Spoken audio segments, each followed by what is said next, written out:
following podcast is a Jill Divine Media production. We're just normal kids learning about God's big story. Welcome to Normal Goes a Long Way. For kids! Hello, my friends. It's Miss Hannah, and I am back. I had to take a little break from telling you guys stories, and I'm so glad that Miss April did a wonderful job of keeping us on track, learning more about God's big story. But I'm so thrilled to be back because I love today's story. It might be actually one of my favorite stories from the Bible. But first, I want to share some answers that you guys gave us about last week's question. Miss April asked, what would you like to say to Jesus? Here's what you had to tell us. I wish I could do miracles like you. I would want to say hi. I love that, friends. You know, I have a lot of things that I want to say to him too. And in fact, I have a long list of questions for Jesus. You know, I talk to Jesus when I pray, and you can do that too. So those things that you shared that you want to tell Jesus, you really can. You can tell him that right now.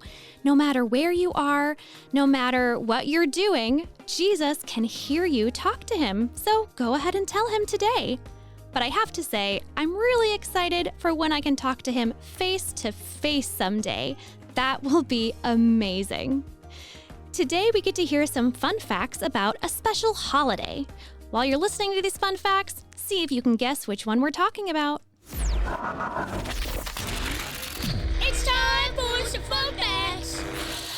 Decorating eggs is a craft that came from the country of Ukraine. The most popular candy eaten in the United States at Easter is the Reese's peanut butter egg. Most people eat the ears of a chocolate bunny first. I love chocolate bunnies, but I do have to say my very favorite Easter candy is Cadbury eggs.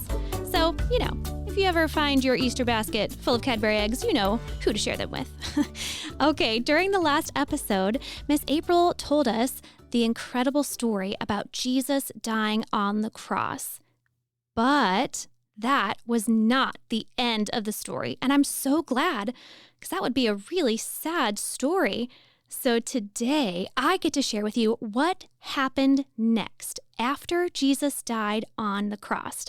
Now, this Easter story is one of the best stories ever told, and I love a great book, a great storybook Bible called the Jesus Storybook Bible. So today, I'm going to read for you the way that the Jesus Storybook Bible tells the Easter story. All right, you have those listening ears on? Here we go. Jesus' friends were sad. They would never see their best friend again, and how could this happen? I thought Jesus was the rescuer. Wasn't he the king that God had promised? It was not supposed to end like this with him dying on the cross. But whoever said anything about the end? Because just before sunrise, on the third day, on a Sunday, God sent an earthquake and an angel from heaven. When the guards who were guarding the tomb saw the angel, they fell down in fear, and the angel rolled the huge stone away. They sat on top of it, and they waited. At the very first glimmer of dawn, Mary Magdalene and the other women who were friends with Jesus headed to the tomb to wash his body. The early morning sun slanted through the olive trees, drops of dew glittered on the leaves and the grasses, kind of like little tears. The friends walked quietly along the hilly path through the olive groves until they reached the tomb. And immediately, they noticed something odd. It was wide open. The stone was rolled away, and they peered through the opening into the dark tomb. But wait, Jesus' body was gone? Oh, and something else. A shining man was there with clothes that looked like they were made out of lightning. Don't be scared, the angel said, but they really couldn't help it. They were scared and they ran away screaming. But the angel said, "What are you doing here? This is a tomb. Tombs are for dead people." The woman couldn't speak. "Jesus isn't dead anymore," said the angel. "He is alive again." And suddenly their hearts leapt with joy. And then the angel laughed with so much gladness that they felt. And for a moment, it was as if they had woken from a nightmare. The other women, they rushed home, but Mary stayed behind. Could it really be true, she thought? She knew she saw Jesus die, but how could he be alive again? Just then, Mary heard someone else in the garden. Perhaps it's the gardener, she thought. Maybe he'll know where Jesus' body is. I don't know where Jesus is, Mary said urgently. I can't find him. But it's okay, because Jesus knew where she was. He found Mary and said her name. Only one person could say her name like that, she thought. She could hear her heart thumping, thumping. She turned around and she saw someone. She looked up and thought that she was dreaming. But she wasn't dreaming. She was really seeing. Jesus, she said. Mary fell to the ground, and suddenly tears of joy filled her eyes and shook her whole body. She wanted to cling to Jesus, hug him tight, and never let him go.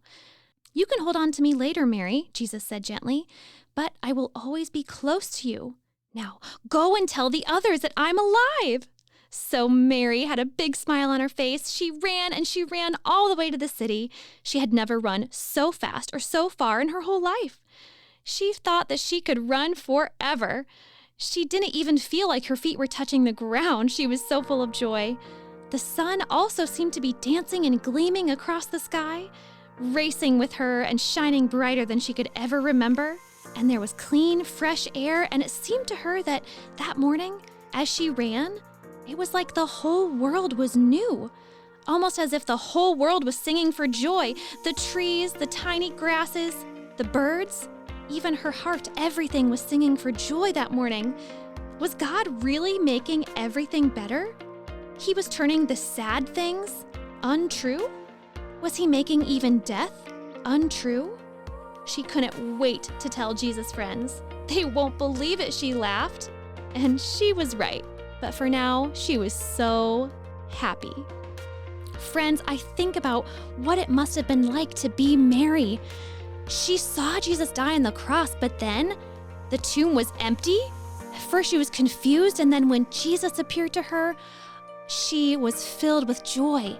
It meant that Jesus was stronger than death. Jesus was more powerful than the cross, and his love for me and for you is what rose him from the dead.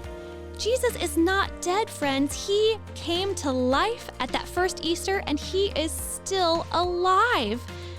And the good news is, not only is Jesus alive, but he can do that for us too. Let's get to the point. God gave Jesus new life. He can give me life too. New life from God means that he can make our hearts new. Because he died and rose again, he can wash away all of the bad and wrong things that we have done. He can turn our hearts new, and we get to live in heaven with him forever. He can give us new life with him, and that is the best news ever. Friends, I am so glad to be able to share with you that God's love is so big that he died for you and rose again. Now, here's the question I want you to discuss with your family. If you got to be the first one to see Jesus alive, just like Mary, who would you tell? I really can't wait to hear your answers for this one. So record yourself answering these questions just on a voice memo on your phone. Have your grown-ups text it to the number 636-280-5433. We can't wait to hear what you talk about. And never forget, God loves you with a great big love.